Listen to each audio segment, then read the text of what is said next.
Have you ever dealt with a real estate agent, particularly in regards to using their services and finding out how much they actually get paid?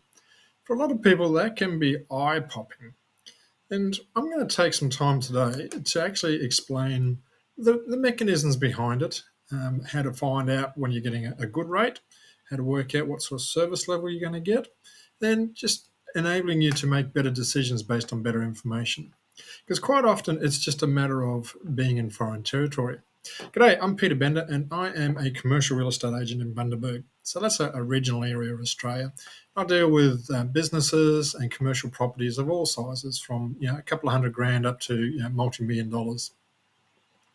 So the first thing we need to understand in commercial real estate, and this video can be transferred across to residential real estates as well. The first thing you need to understand about realty is you're dealing in a land with a lot of zeros. No, I'm not talking about some people who've got absolutely no brains. I'm talking about a lot of zeros on the end of your dollar signs. So for a lot of people, that can be quite different to their normal environment. It may be that the first time you bought a commercial property, it may be the first time you bought or sold a business. You may be someone who's used to, you may have bought a residential property, or you may have just been a wage earner all your life. And a big purchase for you may be a vehicle. So when you get into the situation of talking to a commercial realtor in particular about multi-million dollar properties, it's a whole different sense of scale. And that's what I mean by dealing in a land of zeros. And quite often, I'll talk with people and they say, "Oh, how much is it to get the property sold, and what is the commission rate?" It's not. It took me a while, but it's not actually a criticism. Usually, it's an explanation or an exclamation, saying that, "Whoa, this is new territory for me. I need to understand what this all means," and that is a good, healthy sign. Sometimes, yes, I get people who are just so far shocked that they run away screaming and they're never ever going to come back. that's okay. That's all part and parcel with life. And those sort of clients, both buyers and sellers, will probably struggle in a land, like I said, filled with a lot of zeros. All right, let's have a look at rates and services. It's like everything in life. If there's a price, you've got to work out what do you get for it. Now, firstly, I want to talk about the magic 3.3%. Quite often, you will find that an agent will quote 3.3%, and it's a surprisingly common number. So, why is that so? Well, what that usually indicates to me is you're dealing with someone who's probably got a background or experience in residential sales. Because in Queensland, the legislation is that a residential property agent can only sell 3.3%, including GST. And occasionally they will, such residential agents will pick up a commercial property. Someone who they bought a house for or sold a house for has a business or commercial property, and they ask them, can you sell that for me as well? Oh, yes, Mr. Customer, I can do everything. I can walk on water, and we have this all under control. And they very quickly fall into a situation where they're out of their depth. They will usually use a residential listing form, which is different to a commercial listing form. So the very first contract they're writing with you is incorrect. And then they will charge 3.3% because that's what they're used to charging for residential. You may get lower rates, and that's particularly in areas where there's a lot of real estate agents. And let's face it, I can drive around and you can almost guarantee there's a residential real estate agent on every corner. So they can be quite competitive. And if it's a quiet time and they're fighting for listings, you may get less than 3.3. In the commercial space, you're actually looking between a range of 2.5 to 15%. Now, I have to admit, I was quite lucky. It's difficult for me to find the rates of my competitors. For some reason, I'll ring up and say, "Oh, what are you charging?" And they don't share with me. But I had a client recently who did a lot of legwork as part of their due diligence, to make sure that they got a good package and a good deal from me. And they were able to share some of the information I got, including the rates go from 2.5% to 15%. Now I'm about middle of the road, and I was quite happy actually, thinking that I used to worry that I was at the top of the scale. But at 15%, to be honest, I'm not sure what you get at the 15% mark. Whether you get a year's supply worth of farm fresh food or flowers every day, but it must be something interesting to work with. So, probably the main things that differentiate between rates is the level of marketing and what's called post sale work. Now, marketing is interesting. In most instances, a client, whether they're selling or buying a business or selling a commercial property, will be asked to pay for the marketing. And people say, well, you make so much money as an agent. Why don't you pay for the marketing for the client? And that's a fair and valid comment. And I like those sort of questions because it shows people are interested and want to make good decisions. Put it this way, I may have 30 clients, and mathematics will tend to indicate that at the end of each year, I will sell about 15% of my stock. Now, if I have 30 clients and I have 15%, well, it's about four and a half, five sales. So I've got 25 clients that I would then have to front up marketing for. And marketing, unfortunately, is expensive. And I use the word expensive because the companies that market to real estate agents are very much of the philosophy, well, there's a lot of money sloshing around. I want to get as much as I can out of it. So, like everybody else, I am selective on who I use for marketing, but I do try to endeavour to get clients to pay for their marketing. And I'll explain it exactly which sites we're looking at and how much we're looking to pay for each one. You will find that different businesses in the industry will do different things. Some people will pay or charge a large marketing fee, and they will include things like preparing for sale. Which means they'll get the ad. It pays them for doing the ad. It pays them for putting together information memorandums. Some of the clients who, well, not clients, I suppose, some of the agents who are at the lower price scale will get the client to do their own photos, write their own copy. They might be given a template. They even get to the stage where they field their own inquiries. It may come in through an email and then it's flicked straight to the client to take care of. So those are good for the budget-minded people, but what you need to recognise, especially if you're not used to being in a land of zeros, if you get an experienced investor coming up and you've got a property for $1 million, and they say, well, I'm happy to buy that for you. I'll give you 900,000. If you are not good at sales and good at negotiation, odds are you will crumble and pay the $900,000. Whereas if you had a normal real estate agent, you'd probably pay 50 or 60 grand, which means you'd still be 50 or 40 grand plus ahead. So just be savvy in those instances where you think you're getting a discount. It's like everything in life, it's what the end price works out at. And I've had many times when clients have gone to a competitor and found out that the competitor, the first thing they do 2 weeks later is start dropping the price because they can't sell the property. For me, I tell my clients I'm not a discount king. I do not reduce the price of properties. My job is to get them the best offers on the table. And my last two clients, I think last one was 97% of their asking price, and the one before that was 100% of the asking price. So that is, one of the value things that you get for dealing with someone of my caliber. Now, I mentioned two things. One was marketing and the other was post-sale work.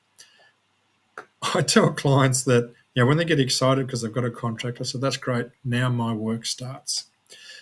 And a solid, experienced real estate agent knows that a lot of contracts collapse. And unfortunately, it's an increasing trend. So a lot of my work is to make sure that the contract that's just been signed, that want to make sure that baby gets delivered all the way to settlement so that the money is in the bank. I don't smile until the money is in my client's bank. It actually works out that that's when the money's in my bank as well. So I probably smile twice, once for my client and once for me. So post-sale work, due diligence, there's a lot of effort in there. We will get requests from lawyers, we'll get requests from accountants, we'll get requests from different advisors for material, for documentation, for answers to questions. There's material that has to go through council. There's building and pest that needs to be organised. There's a mountain of work that has to be done with the valuer. There's a lot of what I call exit points. And an exit point is somewhere where if you haven't closed the door, the contract can easily fall over. Yes, motivation of the buyer and the seller go a long way, but you'd be surprised at how much goes through. Like banks, for argument's sakes, if they don't get everything that they want and they don't tick that box, they'll cancel the finance and the sale falls down. So post-sale work is where I do a lot of my work. And if I have several contracts in with solicitors, it may be a couple of days before I even get out of my office to go talk to new clients and new work, because I'm focused on getting everything out to clients that they need to. And even this week, I had a client looking for survey plans. That is not something that I normally come across. So, I've had to sit down and work out how to find them, how to pay for them, how to get rid of the customer in a format that they want. That's the sort of type of stuff that you get when you pay, a more marketable rate in regards to commissions. And what I also tell customers sometimes, I'm only normal. Sometimes I get a little bit cranky with some of my clients, but in a nice way.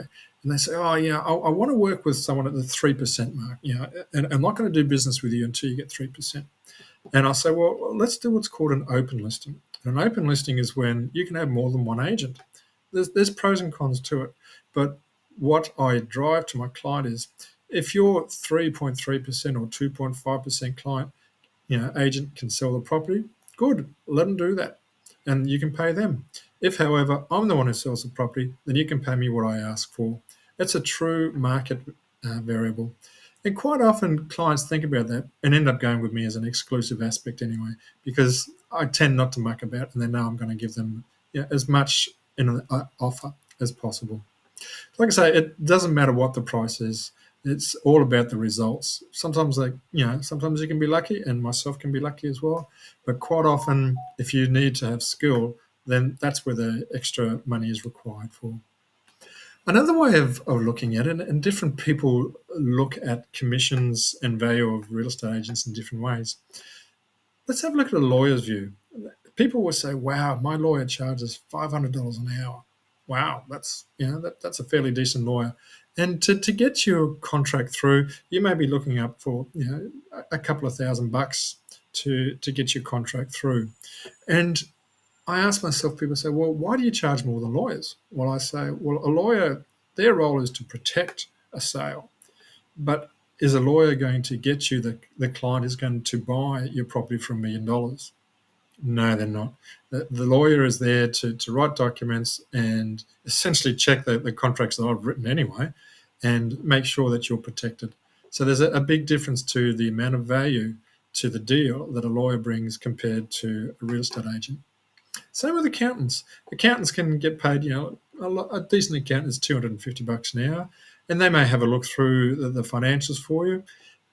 Once again, the aspect is they're protecting you. They're making sure that the business you're buying is going to be a good price for you. It's going to fall within bank rates and what's accepted norms. But I always tell people, when you get information from your accountant, remember they're an advisor. They're not the actual decision maker. Ask yourself, is your accountant a rich person? Is your accountant someone who has a lot of commercial property? Why are they still doing their business and punching tax returns and doing tax, which is really important, and I don't begrudge that at all. But remember, that's what their specialty is, taxation. At the end of the day, if you took the accountant out of the equation, would you get your $1 million sale?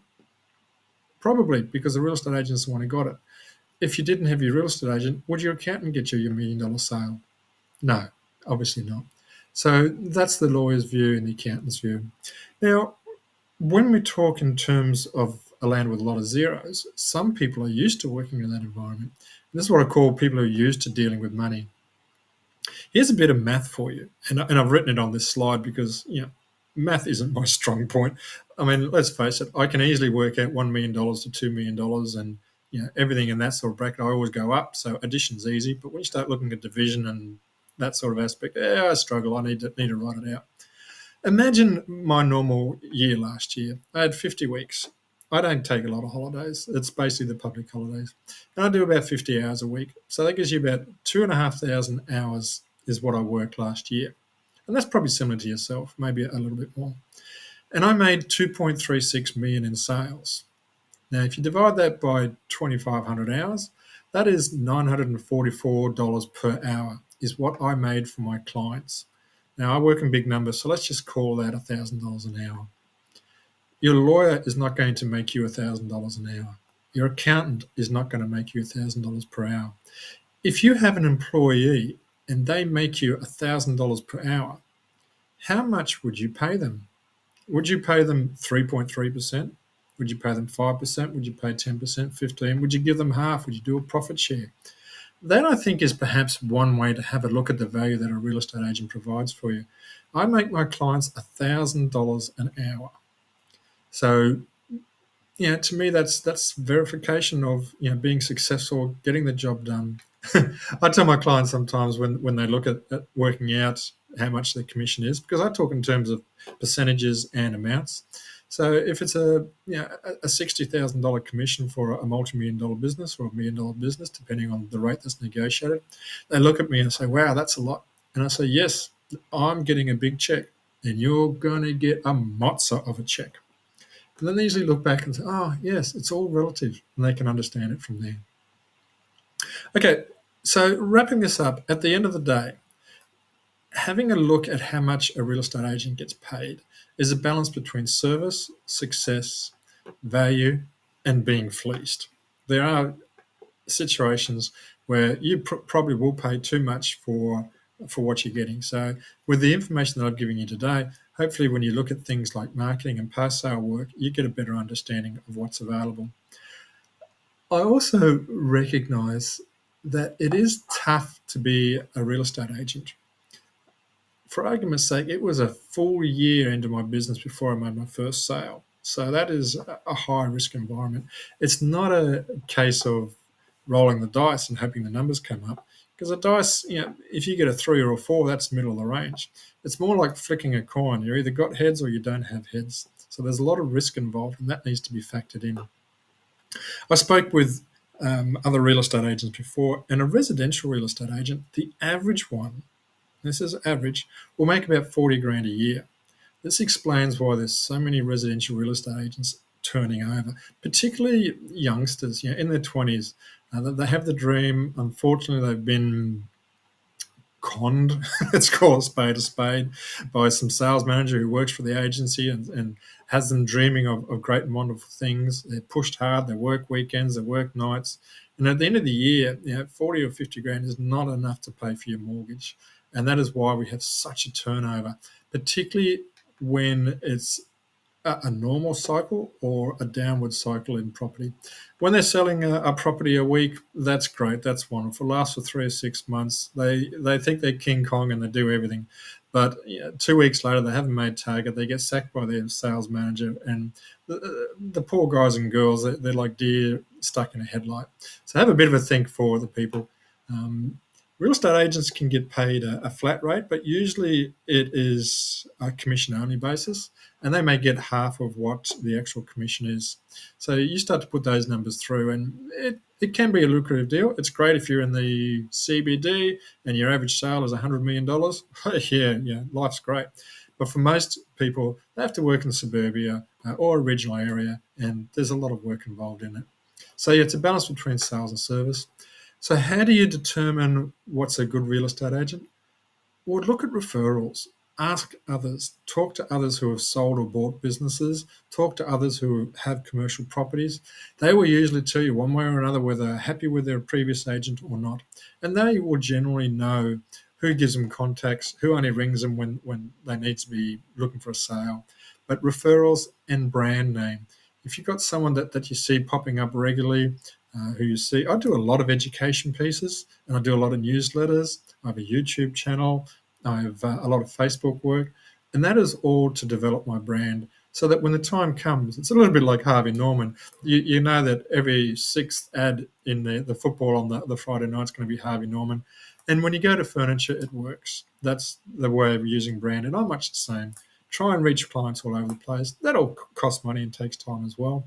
So it's not like the money I get on commission it all goes in my pocket. I've got a business to run as well.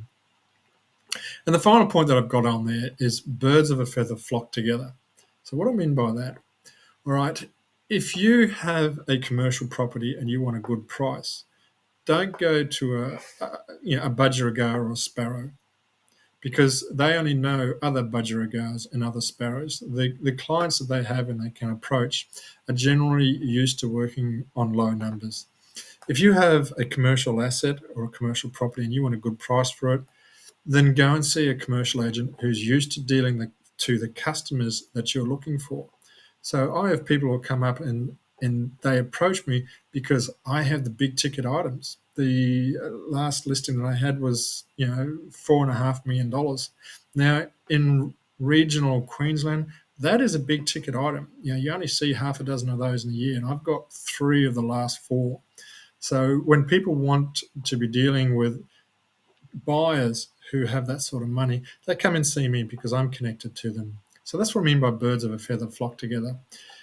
And I like to say, if you want to be someone who's buying commercial properties and you want to be someone who's used to that environment, then hang around with others who are already in that environment. Okay, I hope this helps you.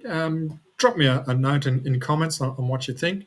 I've also tried to use a different format, so let me know if this works with the ClipChamp software.